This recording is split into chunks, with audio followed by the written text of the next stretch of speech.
El obrero cristiano normal por Watchman Nee. El caballo y la mula pueden ser obligados a hacer lo que su amo desea, aunque sea por medio de la fuerza, pero Dios nunca quiso que sus hijos fueran dirigidos de esta manera. El caballo y la mula son sin entendimiento, pero sus hijos tienen tal relación íntima con él que debería bastar una sola mirada para hacerles conocer su voluntad. El conocimiento de la voluntad de Dios no se basa en encontrar el método ideal, pero sí en encontrar al hombre adecuado. Si la persona no está bien delante de Dios, ningún método serviría para hacer clara la voluntad de Dios, pero cuando la persona está bien delante de Dios, el conocimiento de su voluntad será muy sencillo.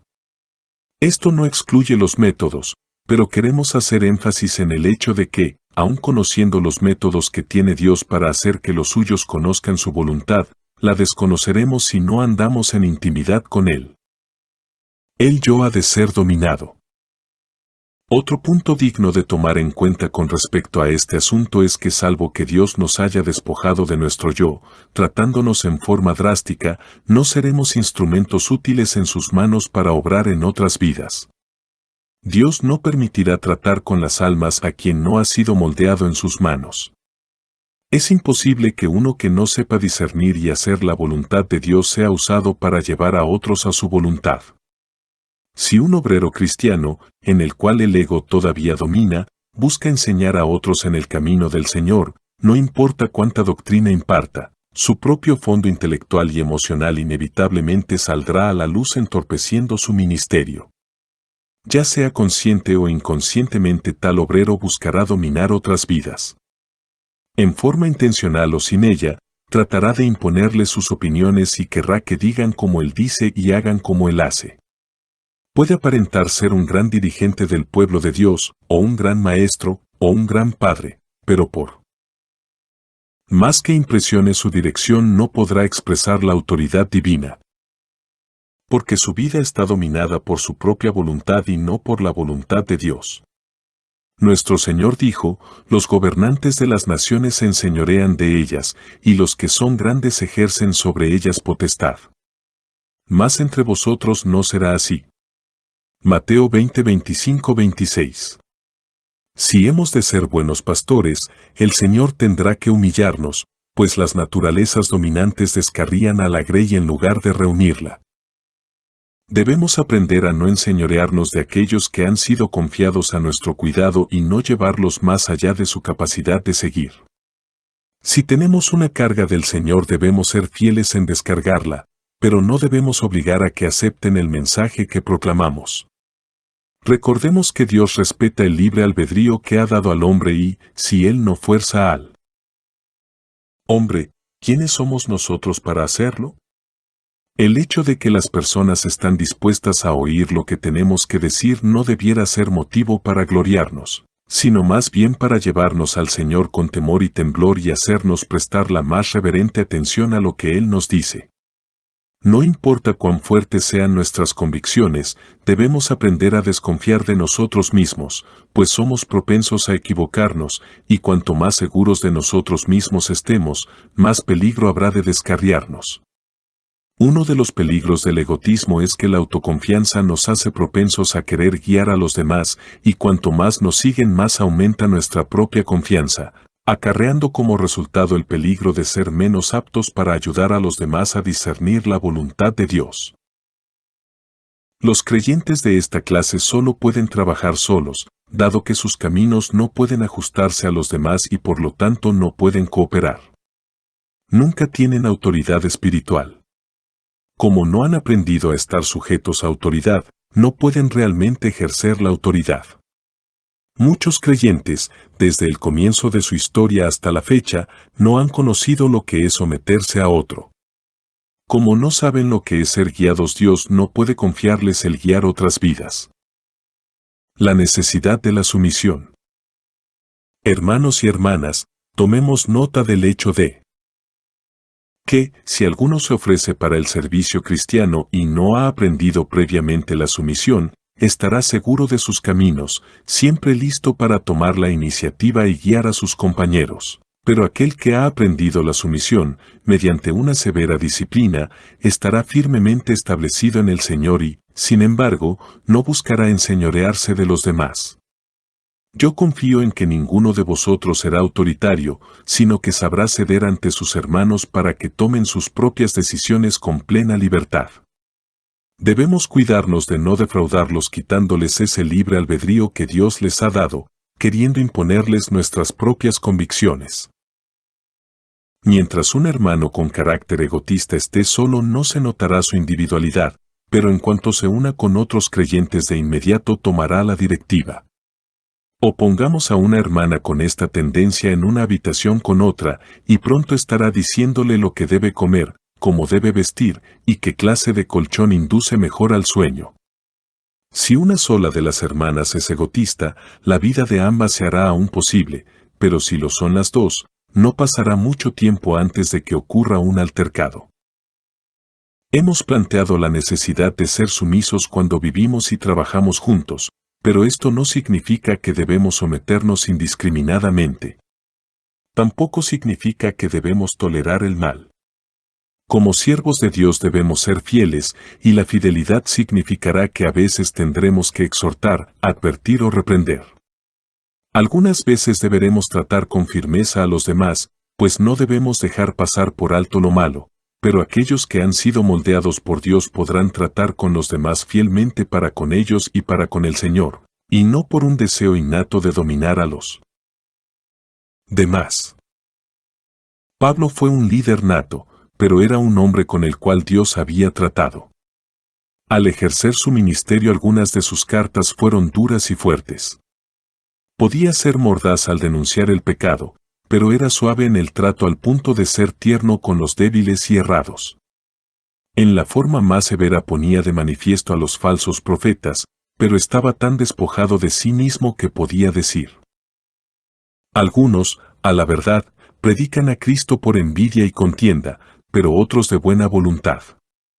Los unos predican a Cristo por contención, no sinceramente, pensando añadir aflicción a mis prisiones, pero los otros por amor, sabiendo que estoy puesto para la defensa del Evangelio. ¿Qué, pues? Que no obstante, de todas maneras, o por pretexto o por verdad, Cristo es anunciado, y en esto me gozo, y me gozaré aún. Filipenses 1:15 al 18. Notemos la actitud de Pablo.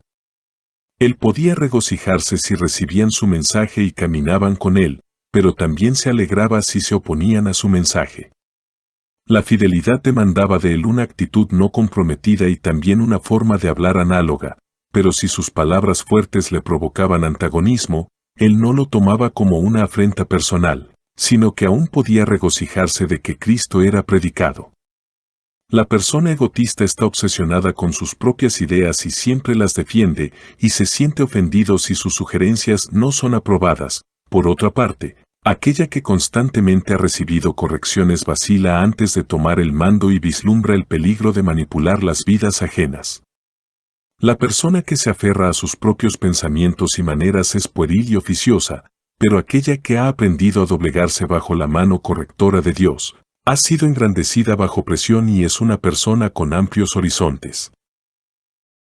Recopilando lo dicho, si el propósito divino ha de ser realizado por medio nuestro, debemos ser despojados de todo egotismo, y esto solo podrá lograrse si le permitimos a Él que nos tome en sus manos y nos moldee sin limitaciones, pues la llave principal del problema es nuestro ego.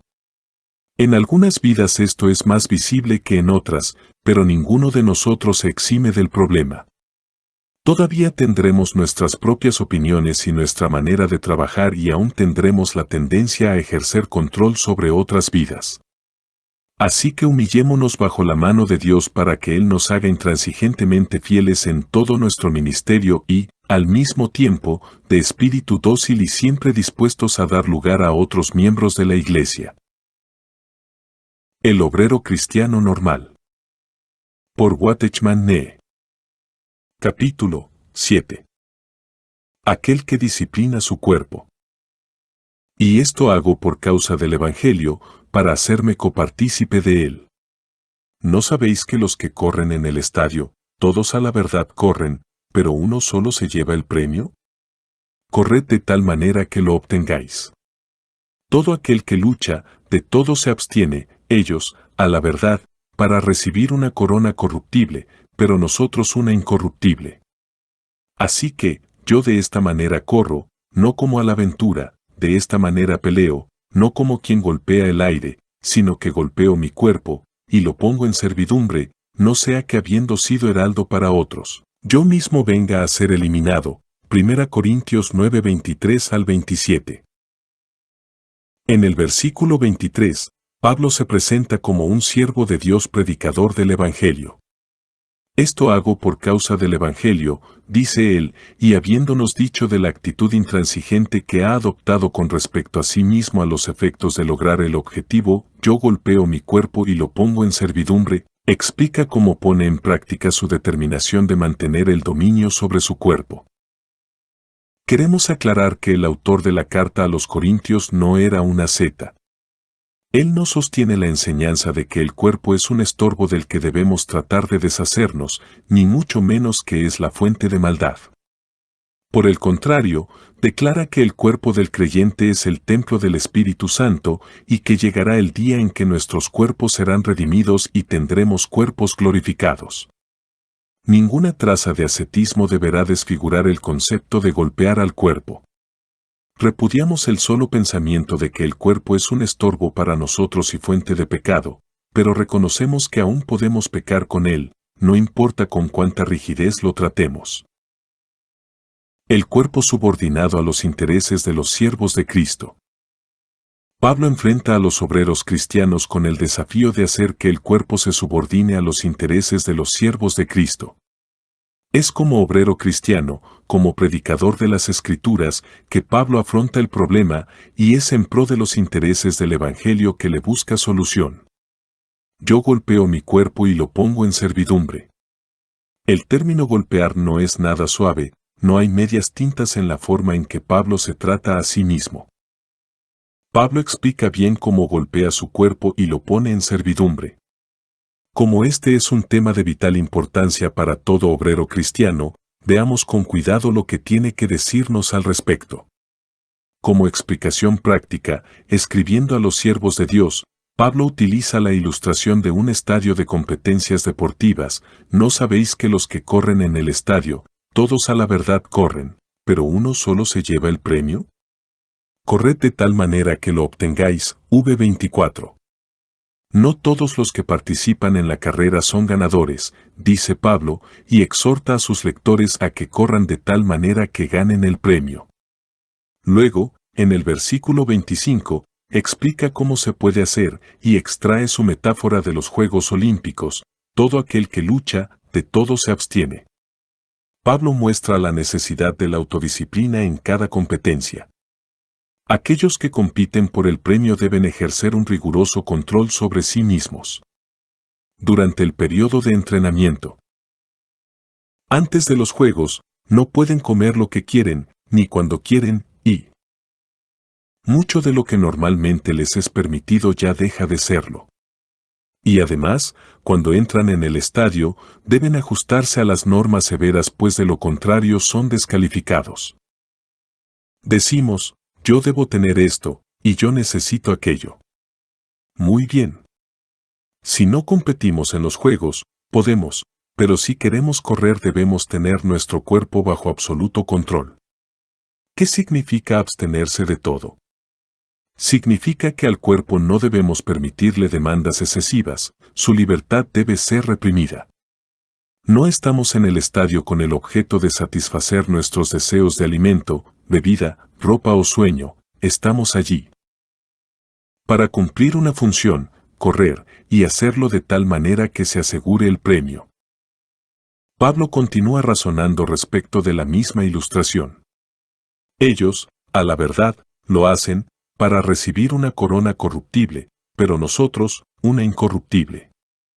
El ganador del juego olímpico es coronado con una corona lacia de laureles, pero se había sometido a una disciplina rigurosa por un largo periodo de tiempo a los efectos de ganarla.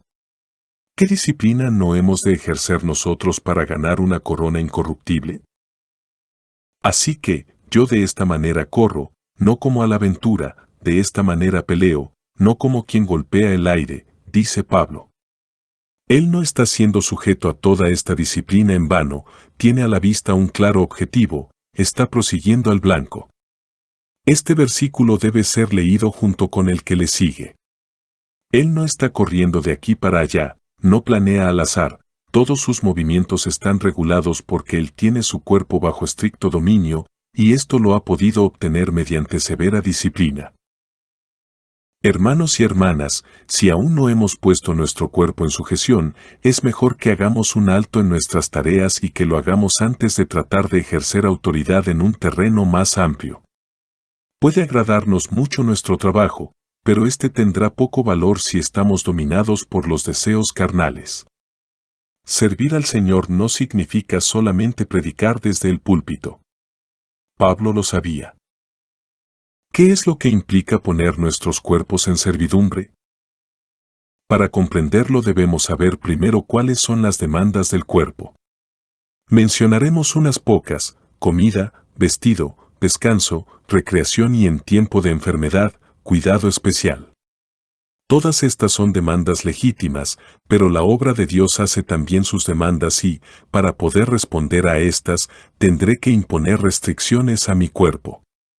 Cuando la obra hace especiales demandas al cuerpo, hemos de aceptarlas si hemos tenido una disciplina constante, pero si hemos estado acostumbrados a dejar que las demandas del cuerpo nos gobiernen, no estaremos capacitados para sobrellevarlo cuando se requiera de nosotros un mayor esfuerzo.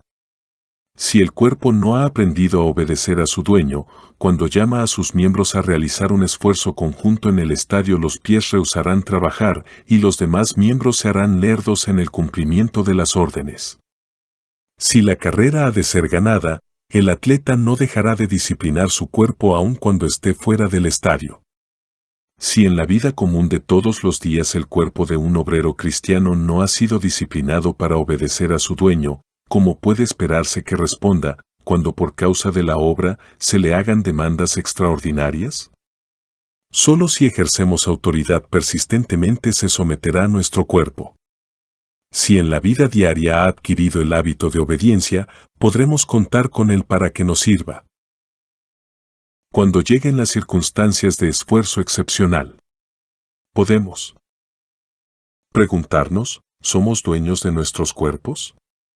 ¿Se someten a nuestras órdenes u obedecemos nosotros sus deseos? Nuestro cuerpo nos pide sueño, y esta es una legítima demanda. Dios ha dividido el tiempo en día y noche para darle al hombre la oportunidad de descansar y, si el hombre no hace caso a la provisión que Dios le ha hecho, no pasará sin pagar las consecuencias. Por otra parte, si le permite al cuerpo que gobierne y lo deja dormir cuando tiene ganas, se tornará demasiado débil y haragán para el trabajo. Es razonable dormir 8 horas por día, pero cuando los intereses divinos lo hacen necesario, debemos reducir nuestras horas de sueño o aún pasar sin dormir una noche o dos. Aquella noche en el jardín de Getsemaní el Señor tomó a 3 de sus discípulos aparte y les dijo: «Mi alma está muy triste, hasta la muerte, quedaos aquí, y velad conmigo». Pero, cuando volvió de orar los encontró dormidos y le dijo a Pedro: «Así que no habéis podido velar conmigo una hora». Véase Mateo 26, 38 al 40. No podían velar con el Señor una sola hora, las demandas del sueño los habían vencido. ¿Estaba mal que quisieran dormir de noche? Nada de eso. Pero si el Señor requiere que velemos con Él y obedecemos a las demandas de nuestro cuerpo en lugar de obedecerle a Él, habremos fallado como siervos.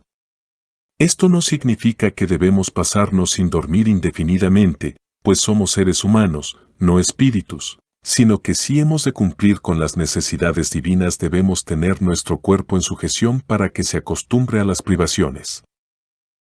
¿Qué significa correr la carrera? Significa hacer algo excepcional. Normalmente vamos caminando despacio, pero en el estadio debemos aligerar nuestros pasos y es así que se requiere un mayor esfuerzo de nuestro cuerpo. Por lo general podemos permitirle 8 horas de sueño, pero cuando el servicio divino lo demande debemos aprender a abreviar nuestras horas de descanso. Es entonces que deberíamos golpear el cuerpo.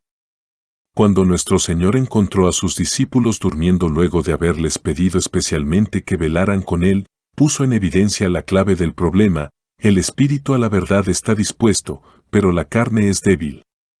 ¿De qué sirve tener un espíritu pronto si la carne no es capaz de hacer lo que el espíritu quiere? Si la carne es débil, ni siquiera un espíritu dispuesto es capaz de mantenerla despierta. Si hemos de velar con el Señor cuando Él lo requiera, debemos tener un cuerpo tan preparado como nuestro espíritu. El cuerpo no es un estorbo, sino un siervo, que necesita ser disciplinado para servir bien, y el entrenamiento debe tener lugar bajo circunstancias comunes, para que esté listo para suplir las demandas que se le hagan bajo circunstancias extraordinarias. Nicodemo vino al Señor de noche, y el Señor pudo hablarle con tranquilidad a pesar de la hora. Los evangelios nos cuentan que el Señor podía pasar noches enteras en oración. Él estaba dispuesto a permitir que su ministerio usurpara su sueño, y nosotros debemos estar preparados para lo mismo. No estamos pidiendo que los obreros cristianos se hagan el hábito de pasar noches enteras en oración. Cambiar la noche por el día y pasar siempre las noches en vela orando significaría dañar el cuerpo y la mente, pues es anormal, pero es normal que los siervos del Señor no sacrifiquen nunca horas de sueño para su servicio. Si durmiendo de esta manera mimamos habitualmente a nuestro cuerpo, se rehusará cuando queramos imponerles una restricción a los efectos de cubrir una demanda especial de la obra. El mismo principio puede aplicarse a la comida o la bebida. Bajo circunstancias especiales el Señor podía abstenerse de comer, pero podía comer bien cuando no había necesidad de abstinencia. Su cuerpo debía obedecerle. Algunos dependen de la comida en tal forma que no pueden trabajar si no comen. Sin duda necesitamos comer y no podemos ignorar nuestras necesidades físicas, pero el cuerpo debe estar entrenado para pasar sin comer si las necesidades lo requieren. Recordemos la ocasión cuando el Señor se sentó al lado del pozo de Jacob para descansar y se le acercó una mujer que tenía una gran necesidad. Era la hora de la comida, pero el Señor le restó importancia a su necesidad física y pacientemente le explicó cómo podía curar su necesidad espiritual. Si llegamos con hambre a un lugar y no podemos hacer nada hasta que comamos, nuestros cuerpos no nos estarán sirviendo como deberían hacerlo. Sin ser extremistas, deberíamos haberlos acostumbrado por lo menos hasta el punto de que por la obra de Dios podamos pasarnos sin una comida y no nos venzan por la demanda de la misma. En el capítulo 6 del Evangelio de Marcos leemos que el Señor fue rodeado por una multitud de gente necesitada que no había tenido tiempo para comer. Sus amigos reaccionaron queriendo separarle del tumulto, pero él no podía hacer otra cosa que abandonar sus propias necesidades físicas, por el momento, debido a la gran necesidad de la multitud. Si nosotros no podemos pasarnos sin una comida cuando la obra demanda nuestra atención inmediata, nuestro trabajo será poco efectivo. En tales circunstancias debemos sujetar nuestros cuerpos, no sea que nos venzan y por ello sufran los intereses divinos. La Biblia explica claramente que los creyentes deben ayunar cuando la ocasión lo requiere. Algunas veces las circunstancias llaman a la necesidad de oración, la cual no deja tiempo para comer y, cuando estamos frente a una circunstancia en la que no debemos cesar de orar y ayunar, debemos momentáneamente rehusar darle al cuerpo sus demandas racionales. Otra demanda del cuerpo es la comodidad.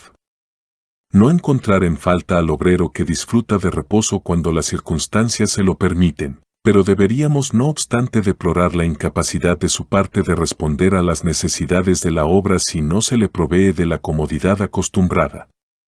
Los siervos de Dios deberían poder complacerse en abandonar las condiciones más fáciles cuando Él lo demanda, y aquellos que, a pesar de sus buenas condiciones de vida, tienen su cuerpo en sujeción, estarán en mejores condiciones para adaptarse a la falta de comodidad que aquellos que no se han ocupado seriamente de sujetar sus cuerpos. Con respecto al vestido, Este no debe ser objeto de excesiva atención. Algunos creyentes se han impuesto un nivel muy alto en el vestir y siempre insisten en conformarse a él. No es dar gloria a Dios usar atuendos indecorosos. Además debemos, en la medida de lo posible, estar limpios, ordenados y bien vestidos. No obstante, no debemos olvidar el ejemplo que nos dejó Pablo, que abandonó todo para servir al Señor. Haciendo referencia a sus propias experiencias escribe, en trabajo y fatiga, en muchos desvelos, en hambre y sed, en muchos ayunos, en frío y en desnudez, 2 Corintios 11:27. En tiempo de enfermedad o debilidad el cuerpo hace demandas más fuertes que las usuales, y bajo tales circunstancias muchos obreros se excusan de su trabajo. ¿Cómo podría Pablo haber hecho el trabajo que se le había confiado si hubiese hecho un alto cada vez que no se sentía bien? ¿Y qué le hubiera pasado al ministerio de Timoteo si hubiese cedido a lo que pedía su cuerpo cuando sufría de sus frecuentes enfermedades? Es necesario que en tiempo de enfermedad nos cuidemos razonablemente y que también lo hagamos en buen estado de salud, pero esto no excluye la necesidad de vencer al cuerpo y tenerlo en sujeción. Aún en tiempo de enfermedad y de dolor intenso, si el Señor lo dispone, podemos dejar de oír las demandas del cuerpo y obedecerle a Él.